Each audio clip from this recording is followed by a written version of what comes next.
dead by then.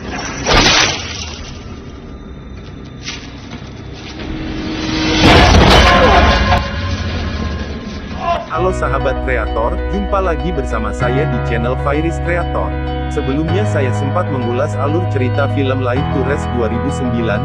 Dalam jumpa kita kali ini saya akan mengulas kelanjutan filmnya, yang berjudul Light to Rest 2011. Di dalam alur cerita ini mengulas sosok pria psikopat yang bernama Kromskull, yang dimana, di akhir film sebelumnya, Kromskull sempat diambang kematian, dampak dari bahan kimia dan ditambah serangan dari Princess. Preston, komandan kedua dari organisasi Kromskull, ia pun merasa kesal mendapati bosnya yang sudah tak berdaya. Kini Preston lah yang melanjutkan misi Kromskull. Gimana alur ceritanya? Yuk langsung saja kita simak cuplikan film serta alur ceritanya. Selamat menyaksikan.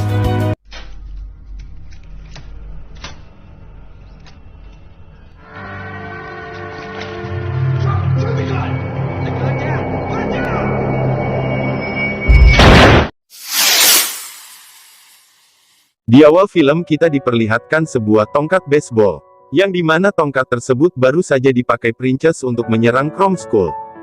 Terlihat Kromskull tak berdaya, kemudian Princess keluar dari supermarket tersebut, lalu menjumpai pria yang bernama Tommy. Setiba di dalam mobil, Princess sedikit berbincang dan tak lama mereka pun pergi. Berdasarkan laporan dari Princess, jelang tak lama dua mobil polisi datang ke supermarket tersebut. Saat di dalam mereka mendapati tubuh Kromskull yang sudah tak berdaya. Selain anggota polisi, nampak hadir juga beberapa anak buah Kromskull. Namun di tengah berjalannya proses evakuasi, terdengar suara letusan pistol.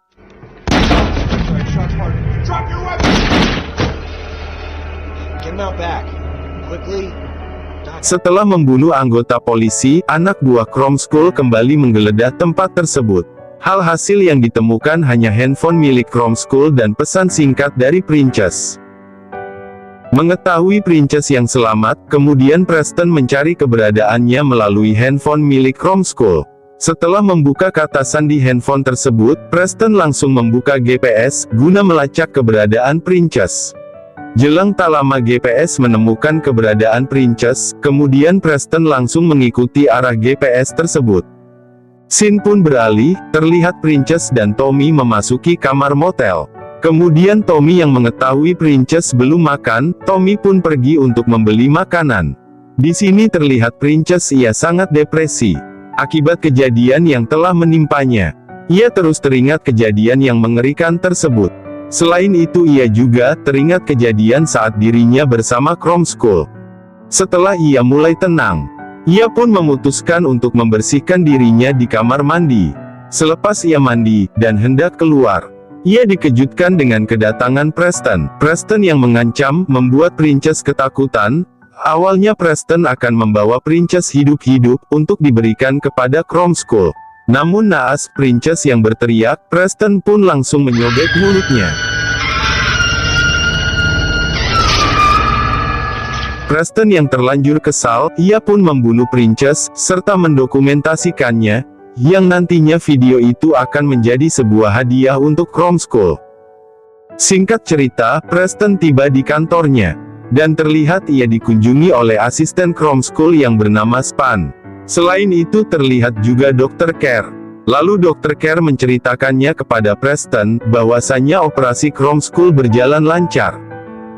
Scene kembali ke Tommy yang baru saja membeli makanan, pihaknya tidak mengetahui Princess telah tewas. Setiba di dalam kamar motel, Tommy yang menyangka Princess sedang tertidur, ia pun mengajak Princess berbincang. Namun Princess yang tak kunjung menjawab. Tommy mencoba melihatnya. Dengan raut wajah penuh ketakutan ia pun membuka bead cover itu.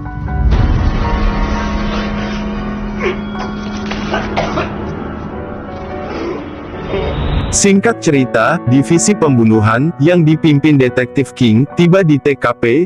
Di tengah proses penyelidikan, Detektif Holland menemukan handphone milik Princess. Kemudian Detektif King, memerintahkan Detektif Max, untuk mengecek handphone tersebut. Di sisi lain Preston yang berhasil membunuh Princess. Ia pun menceritakannya kepada Kromskull. Selain itu Preston juga memperlihatkan bukti video pembunuhan tersebut. Namun kabar tersebut malah membuat Kromskul marah. 3 bulan kemudian, kita diperlihatkan seorang wanita yang bernama Jessica. Ia bersama ibunya bernama Cannon, sedang menunggu antrian untuk mengecek kondisi mata Jessica. Tak lama kemudian, seorang dokter yang tidak disebutkan namanya itu datang. Lalu ia mengecek kondisi mata Jessica. Usut punya usut, Jessica diambang kebutaan, lalu dokter itu menjadwalkan operasi untuk Jessica.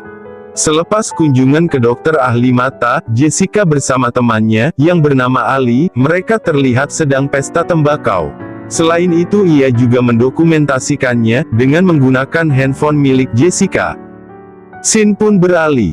Terlihat Span menghampiri Preston di ruangannya, dan menceritakan dirinya mendapatkan rekomendasi dari Kromskul, yang dimana Span akan membuat ruang bermain baru.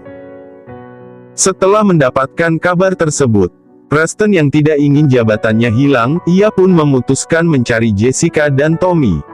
Kedua orang tersebut adalah target Kromskul selanjutnya. Sementara kita kembali ke rumah Jessica. Selepas berpesta, Ali memutuskan untuk membuat popcorn, yang nantinya bisa menjadi cemilan untuk mereka. Di saat Ali berada di dapur, sambil menunggu popcorn itu matang, ia mendengar musik dengan volume sangat keras. Di waktu yang bersamaan, terlihat Preston tiba di kediaman Jessica. Ali yang melihat Preston, ia pun sontak berteriak meminta tolong. Diakibatkan suara musik terlalu keras, membuat Jessica tidak mendengarnya. Kemudian hal naas pun menimpa Ali.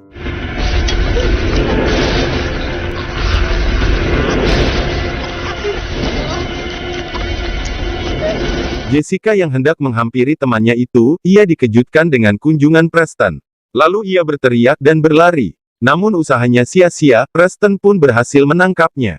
Preston yang ingin membuktikan dirinya lebih baik dari Span. Ia pun melanjutkan mencari keberadaan Tommy. Scene beralih ke Tommy. Di saat perjalanan pulang, Tommy merasa ada yang mengikutinya, lalu ia memutuskan berjalan lebih cepat. Setiba di rumah kosannya, ia sedikit berbincang dengan teman kosannya, yang bernama Laurie. Selepas itu ia masuk ke kamar, dan menonton video. Dikarenakan situasi di rumah sangat bising, ia pun memutuskan menggunakan hands-free. Scene beralih dengan memperlihatkan kinerja divisi pembunuhan. Setiba di TKP, dan saat proses evakuasi berlangsung, Holland kembali menemukan sebuah handphone. Kali ini yang ditemukan handphone milik Jessica. Kemudian Max dan King mengecek isi handphone tersebut, dan terlihat di salah satu video, nampak topeng tengkorak. Kemudian King kembali memerintahkan Max untuk memanggil Tommy. Di tempat lain Preston yang berhasil masuk ke rumah kosan Tommy, kemudian ia mengetuk salah satu pintu kamar, dengan menggunakan pisaunya. Di saat pintu tersebut dibuka, yang nampak bukan Tommy, melainkan Laurie. Tak berpikir panjang, Preston langsung menusuk Laurie. Laurie yang sempat berteriak meminta tolong, usahanya pun sia-sia. Tommy yang menggunakan hands-free, ia pun tak mendengar teriakan Laurie. Scene beralih ke Tommy. Selepas melihat video Tommy yang tidak mengetahui Laurie telah tewas, ia pun memanggilnya. Lagi-lagi tak ada jawaban. Kemudian ia memutuskan keluar untuk mencari Laurie. Setiba di luar ia dikejutkan dengan kedatangan Max, yang hendak menjemputnya. Secara tidak langsung kedatangan Max untuk menjemput Tommy, pihaknya menyelamatkan Tommy dari serangan Preston.